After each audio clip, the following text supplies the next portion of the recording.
भारत का जलवा इस वक्त पूरी दुनिया में कायम है, फिर चाहे वो चैंपियंस ट्रॉफी की बात हो या फिर प्रधानमंत्री नरेंद्र मोदी के रुतबे की। दरअसल भगोड़े ललित मोदी ने अपना पासपोर्ट सरेंडर कर वानुअतु की नागरिकता मांगी थी, जिसे रद्द कर दिया गया है। इसके पीछे की वजह क्या है, ये बताएंगे आपको। वहीं छत्तीसगढ़ के पूर्व सीएम और कांग्रेस के सीनियर मोस्ट नेता भूपेश बघेल के घर ईडी ने छापेमारी की है। कौन कौन से घोटालों में भूपेश बघेल का नाम आ रहा है, ये भी बताएंगे आपको। और इसके अलावा बिहार से सीधा राबड़ी देवी ने प्रधानमंत्री नरेंद्र मोदी को खुली चुनौती दी है। कहा है कि कौन है ऐसा जो मुसलमानों को देश से भगा सकता है। नमस्कार, खबर प्रधान शो देख रहे हैं आप और मैं हूं संगीता श्रीवास्तव।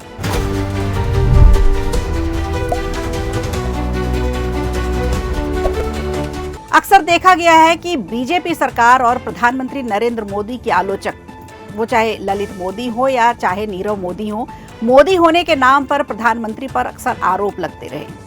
भगोड़ों के लिए पूछा जाता है कि पीएम मोदी ने वापस कब ला रहे हैं, क्यों नहीं ला रहे हैं। वो बात अलग है कि इन सभी भगोड़ों को कांग्रेस सरकार ने ही लोन दिया था। लेकिन अब खबर ये है कि आईपीएल के पूर्व कमिश्नर और भारत के भगोड़े ललित मोदी की वानुअतु की नागरिकता रद्द होगी। वानुअतु के प्रधानमंत्री जोथम नापाट ने नागरिकता आयोग को ललित मोदी का जारी पासपोर्ट रद्द करने का आदेश दे दिया है। आपको बता दें, वानुअतु डेली पोस्ट की एक रिपोर्ट है जिसमें बताया गया है कि ये फैसला उन रिपोर्ट्स के आधार पर लिया गया है जिनमें ये दावा किया गया था कि ललित मोदी भारत में प्रत्यर्पण से बचने की कोशिश कर रहा है। आपको बता दें, इसे लेकर अंतर्राष्ट्रीय मीडिया में कई तरह की रिपोर्ट्स छपी थी। प्रधानमंत्री कार्यालय से भी ये खबर रही कि इंटरपोल ने 2 बार ललित मोदी के खिलाफ अलर्ट जारी करने से मना कर दिया था। इसके चलते पासपोर्ट आवेदन को रिजेक्ट नहीं किया गया था। उसका बैकग्राउंड जांचने के बाद भी किसी अपराध में उसे दोषी नहीं पाया गया। खैर, ये तो इंटरपोल का हर बार का काम है। भारत विरोधियों को कैसे बचाना है, ये इंटरपोल समेत कई विदेशी संस्थान बहुत अच्छी तरह से जानते हैं। लेकिन अब सवाल ये उठता है कि जहां एक तरफ इंग्लैंड जैसे देश ललित मोदी को पनाह दे रहे हैं, वहां एक छोटे से देश वानुअतु ने ललित मोदी को अपना गोल्ड वीजा देने से क्यों मना कर दिया। अगर इस सवाल को जियोपॉलिटिकल सेंस में समझने की कोशिश करें तो पता चलता है कि भारत और वानुअतु के बीच संबंध काफी अच्छे और पुराने हैं। साल 1986 में भारत और वानुअतु के बीच राजनीतिक संबंध स्थापित हुए थे। प्रधानमंत्री नरेंद्र मोदी के आने के बाद ये संबंध और भी ज्यादा गहरे हुए। आपको बता दें, भारत स्वास्थ्य समेत शिक्षा और इंफ्रास्ट्रक्चर में वानुअतु की काफी ज्यादा मदद करते आया है। इसके अलावा एक वजह यह भी है कि भारत इस समय पावर हाउस तो नहीं, लेकिन पावर सेंटर जरूर बना हुआ है और कोई भी देश इस समय भारत से अपने रिश्ते खराब नहीं करना चाहेगा। और यही वजह है कि ललित मोदी को यहाँ की नागरिकता नहीं मिल पाएगी।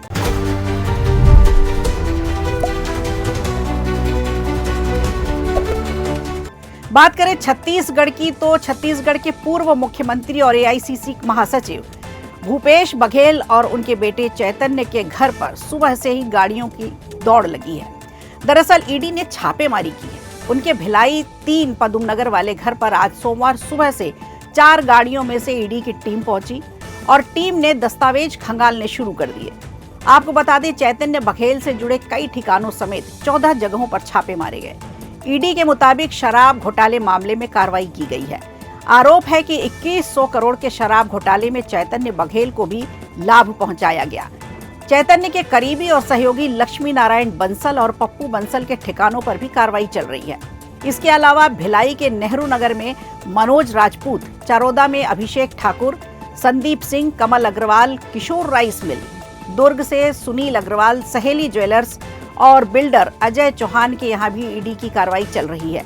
इस कार्रवाई में सब लपेटे में आ गए जिन्होंने कांग्रेस के राज में खूब घपले घोटाले किए थे।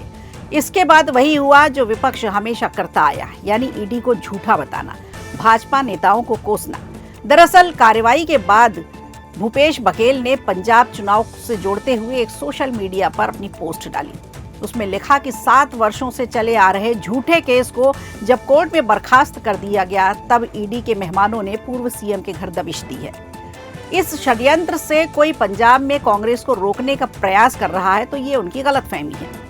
अब गलतफहमी ईडी को है या भाजपा को या फिर बघेल साहब को, तो मैं ये बात अपने दर्शकों पर, उनकी बुद्धि विवेक पर छोड़ती हूँ, क्योंकि पंजाब में होने वाला विधानसभा चुनाव तो पूरी तरह से भाजपा और आम आदमी के बीच होगा। क्योंकि ना ही इस समय कांग्रेस के पास पंजाब के लिए कोई रणनीति है, ना कोई नीति है और ना ही उनके पास कोई जमीनी मजबूत चेहरा है।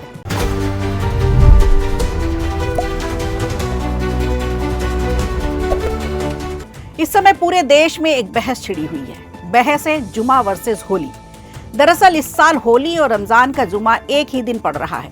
संभल के सीईओ अनुज चौधरी तो पहले ही कह चुके हैं कि जिन्हें रंग से परहेज है वो घर बैठे, लेकिन सीईओ साहब की ये बात कुछ लोगों को इतनी बुरी लग गई मानो सीईओ साहब ने गला काटने की बात कर दी। कई लोगों ने अनुज चौधरी की इस बात का समर्थन भी किया तो कई लोगों ने इस पर जमकर विरोध भी जताया। यानी यूपी से निकलकर अब ये मामला पूरे देश में बहस का मुद्दा बन गया है और तुष्टीकरण की रोटियां सेकने वाले नेताओं को तो जैसे बैठे बैठाए कोई मुद्दा मिल गया हो। आपको बता दें, बिहार विधानसभा मंडल के बजट सत्र का आज 7वां दिन रहा और विधानसभा में पूरक प्रश्न लिए जा रहे थे। वहीं सदन की कार्रवाई शुरू होने से पहले ही बीजेपी विधायक हरिभूषण बचौल ने कहा कि साल में 52 जुमा आता है, जबकि होली एक बार आती है। होली के दिन मुस्लिम बाहर न निकले, अगर उनका दिल बड़ा है तो रंग लग जाने पर बुरा भी ना माने और तभी बाहर निकले। रंग बेचने से परहेज नहीं तो फिर रंग लगाने से परहेज क्यों? यानी मुसलमान रंगों की बिक्री ना करे। भाजपा विधायक के इस बयान पर मानो पूर्व सीएम राबड़ी देवी बौखला गई और उन्होंने बौखलाहट में कह दिया कि अगर प्रधानमंत्री में हिम्मत है तो पूरे देश से मुसलमानों को भगा कर दिखाएं। कुल मिलाकर बात यह है कि आज भी विपक्षी पार्टियां तुष्टीकरण की मानसिकता पर ही राजनीति करती हैं और जनता को भड़काने से लेकर लोगों में मजहबी जहर भरने का काम करती हैं, जिसका खामियाजा नेताओं को तो कम, पब्लिक को ज्यादा भुगतना पड़ता है। खबर प्रधान में आज के लिए इतना ही। दीजिए इजाजत, नमस्कार। वीडियो अच्छा लगा हो तो लाइक कीजिए, शेयर कीजिए और कमेंट बॉक्स में हमें जरूर बताइए।